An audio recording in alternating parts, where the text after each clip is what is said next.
বিসমিল্লাহির রহমানির রহিম। আজকের ক্লাসের বিষয়বস্তু হচ্ছে উচ্চ মাধ্যমিক হিসাব বিজ্ঞান প্রথম পত্রের তৃতীয় অধ্যায় নিয়ে। তোমাদের নিশ্চয় মনে আছে গত পরশুদিন আমরা এ বিষয়ে একটা ক্লাস নিয়েছিলাম। সেই ক্লাসে এই ব্যাংক সমন্বয় বিবরণী কি, ব্যাংক সমন্বয় বিবরণীর কিছু নিয়ম কানুন, কিছু পদ্ধতি নিয়ে তোমাদের সাথে আমরা আলোচনা করেছিলাম। আজকে হচ্ছে আমরা ব্যাংক সমন্বয় বিবরণীর দুটি সৃজনশীল প্রশ্নের আলোকে তার সমাধান নিয়ে তোমাদের সাথে আলোচনা করব। তো আমাদের ব্যাংক সমন্বয় বিবরণীর যে আলোচনা, সেটা যদি তোমরা আগের ক্লাসটা লক্ষ্য করে থাকো তাহলে তোমাদের নিশ্চয়ই এখন বুঝতে কোনো সমস্যা হবে না ইনশাল্লাহ। আর যারা হচ্ছে আজকে নতুন জয়েন করেছো, গত ক্লাস করনি অর্থাৎ লেকচার 1 করনি, তারা হচ্ছে প্রথমে লেকচার 1-এর যে ক্লাসটা আছে সেটা করে নেবে, তারপর হচ্ছে লেকচার 2টা ফলো করবে। তো প্রথমে আমরা সরাসরি সৃজনশীল পদ্ধতিতে চলে যাচ্ছি। গতদিন আমরা 3টা পদ্ধতি নিয়ে আলোচনা করেছিলাম, কথা বলেছিলাম। তার মধ্যে একটা পদ্ধতি হচ্ছে একক জের বা প্রচলিত পদ্ধতি। আমরা হচ্ছে আজকে একক জের পদ্ধতি বা প্রচলিত পদ্ধতি নিয়েই তোমাদের সাথে দুটি সৃজনশীল প্রশ্ন নিয়ে আলোচনা করব। তো প্রথমে আমরা সরাসরি সৃজনশীল প্রশ্নে চলে যাচ্ছি। মোহিত ব্রাদার্সের ব্যাংক সংক্রান্ত তথ্যাবলী নিম্নরূপ। এখানে লেখা আছে নগদান বই মোতাবেক ব্যাংক জমার উদ্বৃত্ত হচ্ছে 31/12/2020 তারিখে 20,000 টাকা। জমাকৃত চেক কিন্তু ব্যাংক বিবরণী ক্রেডিট করা হয়নি 3,000 টাকা। ইস্যুকৃত চেক যা ব্যাংকে উপস্থাপন করা হয়নি 2,000 টাকা। এটা হচ্ছে ব্যাংকে হবে 2,000 টাকা। ব্যাংক কর্তৃক মঞ্জুরিকৃত সুদ আছে 50 টাকা। ব্যাংক কর্তৃক ধার্যকৃত চার্জ আছে 40 টাকা। ব্যাংক জমাকৃত চেক অমর্যাদাকৃত হয়ে ফেরত এসেছে 2,000 টাকা। দেনাদার কর্তৃক সরাসরি ব্যাংকে জমা 5,000 টাকা, যা নগদান বইতে লেখা হয়নি। আদায়ের জন্য ব্যাংকে জমাকৃত চেক যা আদায় হয়নি 3,000 টাকা। ব্যাংক পদীয় বিলের অর্থ পরিশোধ করেছে যা নগদান বইতে লেখা হয়নি 500 টাকা। এটি ছিল আমাদের সৃজনশীলের প্রশ্ন। এরপরে দেখি প্রশ্নে কি কি চাওয়া হয়েছে। ক নাম্বার যে প্রশ্নটি চাওয়া হয়েছে সেটা হলো, ব্যাংক যত টাকার ডেবিট মেমোরেন্ডামে ইস্যু করেছে তার পরিমাণ নির্ণয় করা। কি বলছে? ব্যাংক যত টাকার ডেবিট মেমোরেন্ডামে ইস্যু করেছে তার পরিমাণ নির্ণয় করা। তো তার আগে আমাদের একটু ডেবিট মেমোরেন্ডাম নিয়ে একটা কথা বলে নিই। ডেবিট মেমোরেন্ডামটা আসলে কি? ডেবিট মেমোরেন্ডাম হচ্ছে ব্যাংক কর্তৃক ব্যবহৃত একটা বিল, যেটাতে আমানতকারীর হিসাব থেকে বিভিন্ন কর্তনগুলো ব্যাখ্যা করা হয়। ব্যাংক বিবরণীতে অন্তর্ভুক্ত বিভিন্ন চার্জগুলো ডেবিট মেমোরেন্ডামের মাধ্যমে ব্যাখ্যা করা হয় এবং ব্যাংক বিবরণীতে এ সংক্রান্ত নোট দিতে হয়। তো এখানে ডেবিট মেমোরেন্ডামে কোন কোন বিষয়গুলো অন্তর্ভুক্ত হয় তা একটু দেখো। প্রথমে হচ্ছে ব্যাংক সার্ভিস চার্জ, চেক ছাপা খরচ, প্রত্যাখ্যাত চেক বা অপর্যাপ্ত তহবিল চেকের খরচ, ব্যাংক কর্তৃক পদীয় বিল পরিশোধ, ব্যাংক কমিশন, ব্যাংক বিল সংগ্রহ ব্যয়, ব্যাংক কর্তৃক ঋণের কিস্তি পরিশোধ, আমানতকারীর নির্দেশ অনুযায়ী ব্যাংক কর্তৃক বীমা প্রিমিয়াম ও অন্যান্য টাকা পরিশোধ। তো এই বিষয়গুলো হচ্ছে ব্যাংক মেমোরেন্ডামে যায়। তো এই সৃজনশীল প্রশ্নে আমরা দেখব কোন বিষয়গুলো এখানে আছে যেগুলো ডেবিট মেমোরেন্ডামে যাবে। তো এখানে লক্ষ্য করলে দেখা যাবে যে দুটি জিনিস ব্যাংক মেমোরেন্ডামে যায়। একটা হচ্ছে ব্যাংক কর্তৃক ধার্যকৃত চার্জ, যেটা হচ্ছে আমাদের দেওয়া আছে এখানে 5 তারিখে 5 নাম্বার এন্ট্রিতে 40 টাকা। এরপরে আছে হচ্ছে ব্যাংক পদীয় বিলের অর্থ পরিশোধ করেছে যা নগদান বইতে লেখা হয়নি 500 টাকা। ব্যাংক কর্তৃক পদীয় বিল পরিশোধ 500 টাকা। এই দুটো জিনিস হচ্ছে ব্যাংক মেমোরেন্ডামের মধ্যে যাবে। এরপরে বলেছে দেখো 1, 2, 3, 4, 5 নং লেনদেন দ্বারা একটা ব্যাংক সমন্বয় বিবরণী তৈরি করো। এই লেনদেনগুলো দ্বারা তৈরি করতে হবে। একক জের পদ্ধতিতে যে ছকটা ছিল ব্যাংক সমন্বয় বিবরণী, সেই ছকটা আমরা গতদিন পড়িয়েছি। গতদিন তোমরা লক্ষ্য করলেই দেখতে পাবে যে কোন কোন বিষয়গুলো ব্যাংক সমন্বয় বিবরণীতে অন্তর্ভুক্ত হয়, কোন বিষয়গুলো যোগ করতে হয়, কোন বিষয়গুলো বিয়োগ করতে হয়, সেগুলো লেখা ছিল। তো তারই নিয়মের আলোকে আমাদের প্রথমে শুরু করতে হচ্ছে নগদান বই মোতাবেক ব্যাংক জমার উদ্বৃত্ত 20,000 টাকা। এখানে প্রশ্নের মধ্যে দেওয়া আছে সরাসরি। এই যে 20,000 টাকা এখান থেকে নিয়ে আমাদের নিয়ম অনুযায়ী এখানে বসাতে হবে। এরপরে কিছু আইটেম আমাদের যোগ করতে হবে।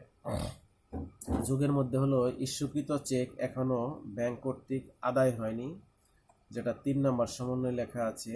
ইস্যুকৃত চেক যা ব্যাংকে উপস্থাপন করা হয়নি, এটা আছে 2000 টাকা। আর ব্যাংক কর্তৃক মঞ্জুরিকৃত সুদ যা নগদান বইতে লেখা হয়নি 50 টাকা, সেটা হচ্ছে এই সৃজনশীলের 4 নম্বর এন্ট্রিতে লেখা ছিল।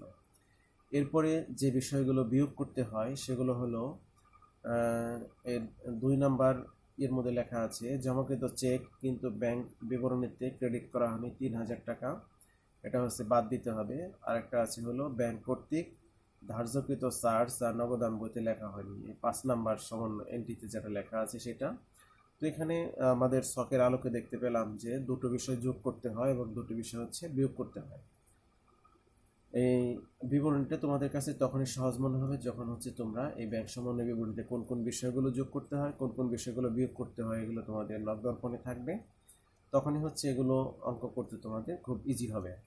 তো এই দুটো বিষয় এখানে যোগ করে দিলাম 2050 টাকা, এরপর 20,000 টাকার সাথে যোগ করলে হবে 22,050 টাকা, আর এখানে বিয়োগের ফিগারের যোগ করলে হচ্ছে 3040 টাকা, মাইনাস করলে হয় হচ্ছে 19,010 টাকা।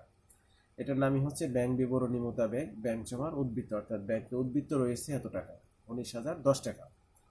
এরপরে আমাদের গ নাম্বার যে প্রশ্নটা বলেছিল যে 4, 5, 6 এবং 7 নং লেনদেন দ্বারা জাবেদা প্রস্তুত করো, যেখানে বলা আছে ব্যাখ্যার প্রয়োজন নেই, ব্যাখ্যার উপর আমরা তেমন গুরুত্ব দেব না এখানে। আমরা একটু পড়ে আসি 4 নাম্বার সমন্বয় কি বলছে। ব্যাংক কর্তৃক মঞ্জুরিকৃত সুদ 50 টাকা। আমরা প্রথম ক্লাসে জাবেদার অনেকগুলো নিয়ম তোমাদের পড়িয়েছিলাম, যাদের মনে আছে বা যাদের সংগ্রহে আছে জাবেদার নিয়মগুলো, তাদের জন্য এটা করতে খুবই সুবিধা হবে, বুঝতে সুবিধা হবে। ব্যাংক কর্তৃক মঞ্জুরি সুদ যখন করা হয় তখন জাবেদাটা হলো ব্যাংক হিসাব ডেবিট, ব্যাংক সুদ হিসাবকে লিখতে হয়, ক্রেডিট লিখতে হয়। এরপরে 5 তারিখে কি এন্ট্রি ছিল, সমন্বয়টা ছিল ব্যাংক কর্তৃক ধার্যকৃত চার্জ হচ্ছে 40 টাকা। ব্যাংক কর্তৃক ধার্যকৃত চার্জ একটা খরচ, এই কারণে ব্যাংক চার্জ হিসাব ডেবিট এবং ব্যাংক হিসাব, যেহেতু ব্যাংক যখন টাকা চার্জ করে কেটে রাখে তখন ব্যাংকের অ্যামাউন্ট হচ্ছে কমে, অপরদিকে ব্যাংক চার্জটা হচ্ছে বৃদ্ধি পায়, ব্যাংক চার্জটা হচ্ছে একটা খরচ, এই কারণে এটাকে ডেবিট করতে হয়।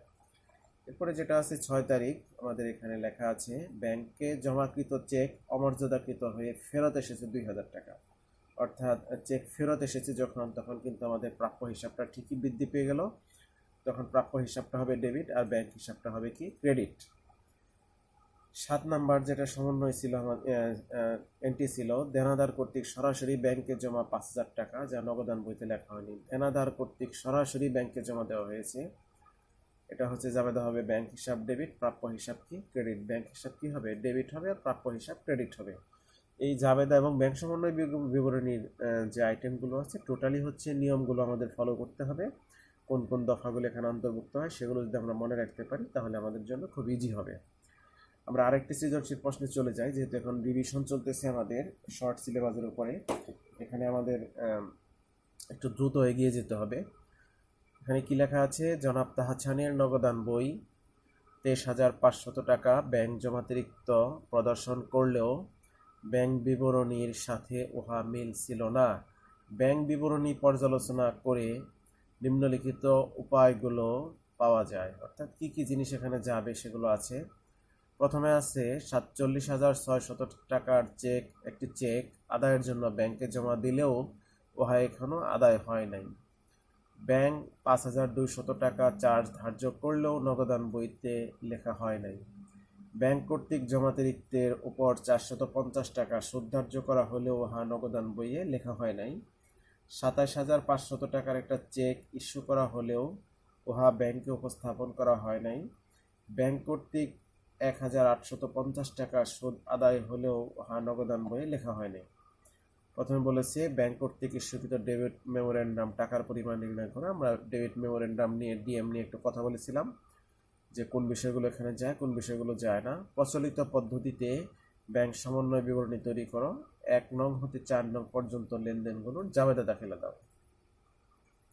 প্রথমে হচ্ছে ব্যাংক মেমোরেন্ডাম, এখানে আছে ব্যাংক কর্তৃক চার্জ ধার্যকৃত চার্জ 5,200 টাকা আর ব্যাংক কর্তৃক জমাতিরিক্তের উপর ধার্যকৃত সুদ আছে 450 টাকা। দুটো জিনিস যাবে না, তোমরা উপরের যে সৃজনশীল প্রশ্ন আছে তার সাথে একটু মিলিয়ে নিবে। এরপরে খ নম্বরে বলেছে ব্যাংক সমন্বয় বিবরণী তৈরি করো। ব্যাংক সমন্বয় বিবরণীতে কোন বিষয়গুলো যোগ করতে হয়, কোন বিষয়গুলো বিয়োগ করতে হয়, সেগুলো আমরা নিয়মে পড়ে এসেছি। সৃজনশীল 1-এ সেগুলোর ব্যবহার করেছি।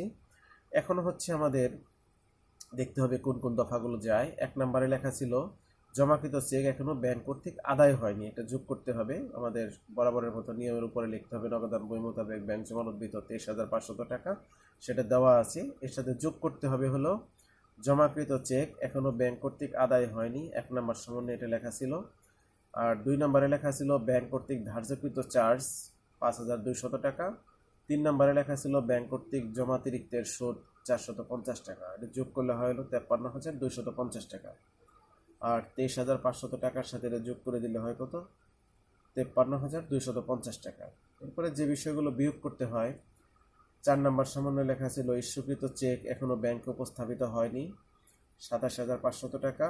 ব্যাংক কর্তৃক আদায়কৃত সুদ 1,850 টাকা, সেটা বিয়োগ করতে হবে 29,250 টাকা। তাহলে এটার সাথে যদি 76,750 থেকে যদি আমরা 29,350 টাকা মাইনাস করি, তাহলে যে টাকাটা থাকে 47,400 টাকা, সেটাই হচ্ছে ব্যাংক বিবরণী মোতাবেক ব্যাংক জমার উদ্বৃত্ত। এরপরে যে সমন্বয়টা বলেছিল যে 1 তারিখ থেকে 4 তারিখ পর্যন্ত লেনদেনগুলোর জাবেদা দিতে হবে। আমাদের প্রথমে একটু জাবেদা করার আগে একটু এন্ট্রিটা দেখে আসি 1 নম্বরে কি লেখা ছিল। 1 তারিখে ছিল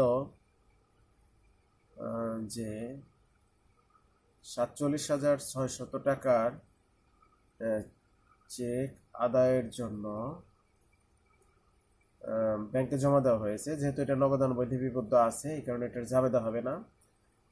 তো 2 তারিখে ছিল ব্যাংক 5,200 টাকা চার্জ ধার্য করলেও নগদান বইতে লেখা হয় নাই, এর জন্য জাবেদা লিখতে হবে ব্যাংক চার্জ হিসাব ডেবিট, আর ব্যাংক হিসাব কি লিখতে হবে? ক্রেডিট লিখতে হবে 5,200 টাকা। 3 নম্বর সমন্বয় কি লেখা ছিল? ব্যাংক কর্তৃক জমাতিরিক্তের উপর 450 টাকা সুদ ধার্য করা হলেও নগদান বইতে লেখা হয়নি। যেহেতু নগদান বইতে লেখা হয় নাই, যে নগদান বইতে লিপিবদ্ধ আছে বলে জাবেদা কি করতে হবে না, দিতে হবে না। এরপরেরটা সর্বশেষ যেটা 4 নাম্বার ছিল, 27,500 টাকার একটা চেক ইস্যু করা হলেও উহা ব্যাংকে উপস্থাপন করা হয় না। যেহেতু ব্যাংকে উপস্থাপন করা হয় নাই, এই কারণে এটা জাবেদা হবে ব্যাংক হিসাব ডেবিট, আর ব্যাংক সুদ হিসাব কি লিখতে হবে? ক্রেডিট লিখতে হবে। তো এটাই হচ্ছে আমাদের দুটি সৃজনশীল প্রশ্নের সমাধান ব্যাংক সমন্বয় বিবরণী থেকে। আমাদের সামনের ক্লাসে উভয় জেট সংশোধন পদ্ধতি যেটা আছে সেই পদ্ধতির 2-1টি সৃজনশীল প্রশ্ন নিয়ে তোমাদের সাথে আলোচনা করব।